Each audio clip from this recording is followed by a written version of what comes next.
यानंतर आता आपण बघूया 36 जिल्ह्यांमधल्या 50 बातम्यांचा आढावा।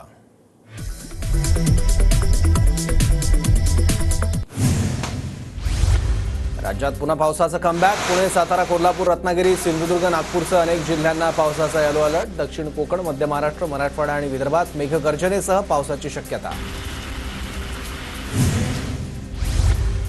2 दिवसांच्या उडीपनंतर छत्रपती संभाजीनगरमध्ये बरसला पाऊस। शहरातील सखल भागात साचलं पाणी।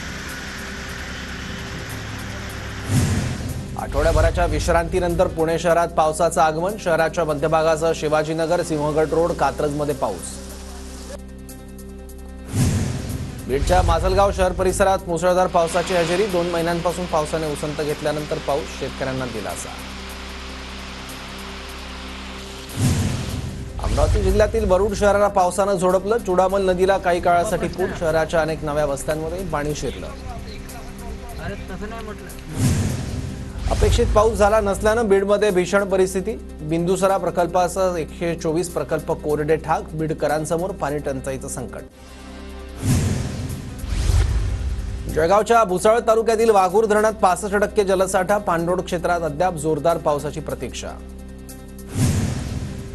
गोंदिया तालुक्यातील अर्जुनी मोरगावमधील एटियाडोह प्रकल्प ओव्हरफ्लो। सतत पडणाऱ्या पावसामुळे जिल्ह्यातील सर्वच लहान मोठे प्रकल्प ओव्हरफ्लो। नाझरे धरण 100% भरलं। पाणलोट क्षेत्रातील पाऊस आणि पाण्याच्या आवकनुसार धरणाच्या सांडव्यावरून स्वयंचलित दरवाजांमधून कऱ्हा नदीत 1642 क्युसेक विसर्ग सुरू। सिंधुदुर्गातील कोडासे इथल्या तिलारी धरणाच्या डाव्या कालव्याला भगदाड। गोव्याला होणारा पाणी पुरवठा बंद राहणार। गोंदिया जिल्ह्यात 1,82,000 हेक्टरवर भाताची लावणी। कृषी विभागानं दिलेल्या माहितीनुसार गोंदियात आतापर्यंत 101% भात लावणीचं काम पूर्ण। बीडच्या परळीत 5 दिवसीय राज्यस्तरीय कृषी महोत्सवाचं आयोजन। 21 ते 25 ऑगस्ट दरम्यान कृषी महोत्सव असणार। मुख्यमंत्री, उपमुख्यमंत्र्यांच्या हस्ते उद्घाटन होणार। परळीतील राज्यस्तरीय कृषी महोत्सवाच्या तयारीचा कृषी मंत्री धनंजय मुंडेंकडून आढावा। कृषी विभागाच्या अधिकाऱ्यांना तयारीबाबत सूचना। 21 ते 25 ऑगस्ट दरम्यान कृषी महोत्सव। इंदापूरमध्ये आमदार नितेश राणेंच्या उपस्थितीत हिंदू जन आक्रोश मोर्चा। मोर्चाच्या वेळी मराठा आंदोलकांकडून घोषणाबाजी। बीडच्या वाघेरा गावात आष्टीचे आमदार बाळासाहेब आजबेंविरोधात मराठा आंदोलक आक्रमक। आजबेंनी आरक्षणाबाबत भूमिका जाहीर केली नसल्यानं आंदोलकांची घोषणाबाजी।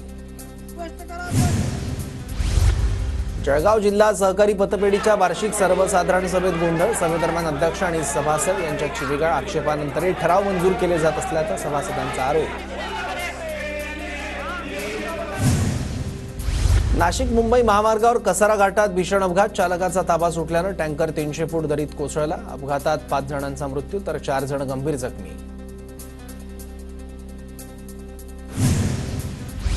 गोंदिया जिल्ह्यातील हजारो महिलांनी मुख्यमंत्री शिंदेंना राख्या पाठवल्या। लाडकी बहीण योजनेचे पैसे खात्यात जमा झाल्यानं महिला आनंदी। दिवाळीलाही अशी भेट मिळावी, लाडक्या बहिणींची मुख्यमंत्र्यांकडे मागणी।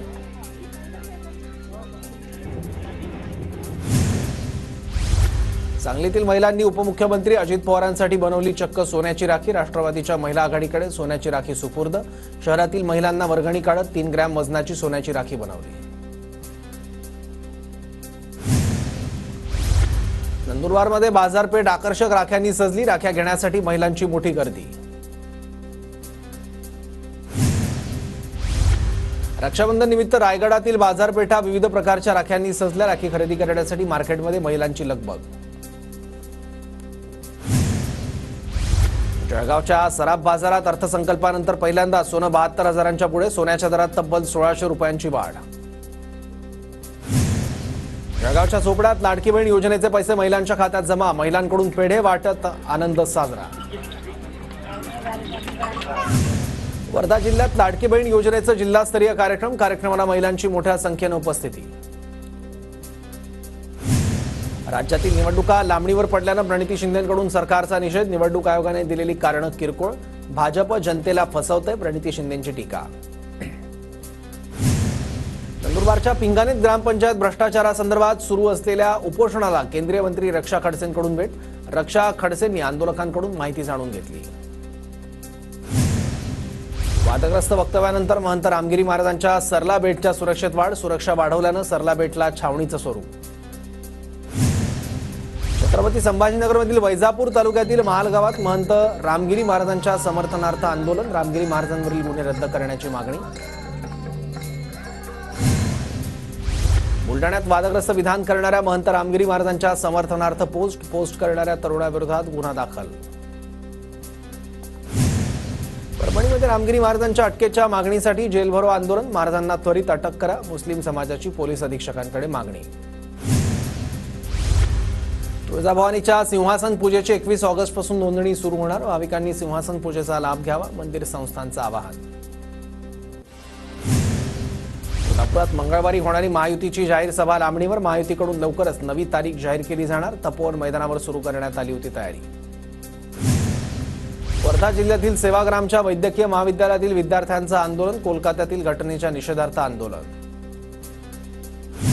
जळगावच्या भुसावळमध्ये कोलकात्यातील घटनेविरोधात वैद्यकीय विभागाचा मूक मोर्चा. मेडिकल असोसिएशन आणि वैद्यकीय विभागाच्या अधिकाऱ्यांसह डॉक्टरांनी मोर्चा काढत निषेध नोंदवला. कोलकात्याच्या डॉक्टरवरील अत्याचार आणि हत्येच्या निषेधार्थ कणकवलीत निषेध मोर्चा. गुन्हेगारांवर कठोर कारवाई करण्याची मागणी.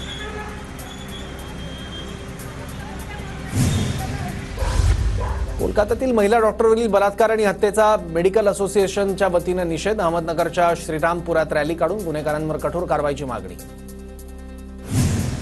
जळगावच्या बोदवडमधील जामठी गावात पशुवैद्यकीय दवाखाना डॉक्टर नसल्यानं वाऱ्यावर. डॉक्टर नसल्यानं पशुपालकांचे मोठ्या प्रमाणात हाल. छत्रपती संभाजीनगरच्या घाटीतील कंत्राटी सफाई कामगारांचं भीक मागो आंदोलन. 1.5 महिने उलटूनही पगार न झाल्यानं आंदोलन.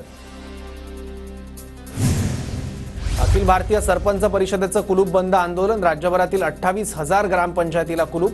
ग्रामपंचायतच्या 15 लाखांपर्यंतच्या विकास कामांवर उच्च न्यायालयानं कात्री लावण्याच्या निर्णयाला स्टे देण्याची मागणी.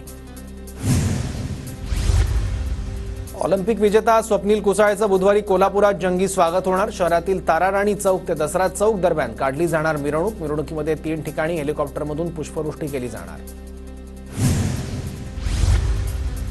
नाशिकमध्ये 30 ऑगस्ट पूर्वीच गणेश मंडळांना परवानगी घ्यावी लागणार. शेवटच्या 7 दिवसात कोणालाही परवानगी न देण्याचा महापालिकेचा निर्णय. उद्यापासून अर्ज प्रक्रिया सुरू.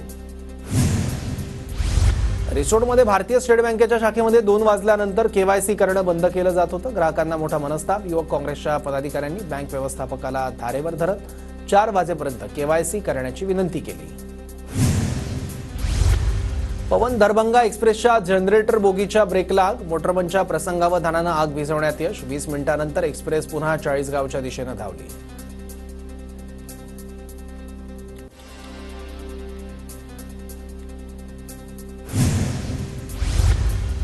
छत्रपती संभाजीनगरच्या पैठण तालुक्यात विषबाधा झालेले 7 विद्यार्थी उपचारासाठी जिल्हा रुग्णालयात दाखल. केतक चळगावात 257 मुलांना बिस्किटमधून झाली होती विषबाधा.